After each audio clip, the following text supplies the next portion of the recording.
তোমাদেরকে বলেছিলাম যে একটু নিজের বুকে বেলটা লাগানো আছে।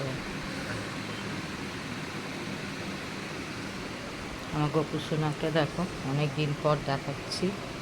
গোপুসোনা এই যে খাচ্ছে, পুজো টুজো এসে। আজকে আমাদের ঠান্ডা উপোস ছিল, তাই রান্না কালকে ভাত করে রেখেছিলাম, জল ঢালা খাওয়া হয়ে গেছে। বাসন টাসনও মেজে নিয়েছি, মাজা ধোয়াও হয়ে গেছে।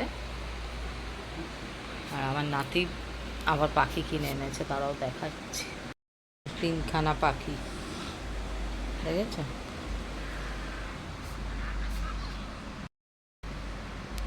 3টে পাখি।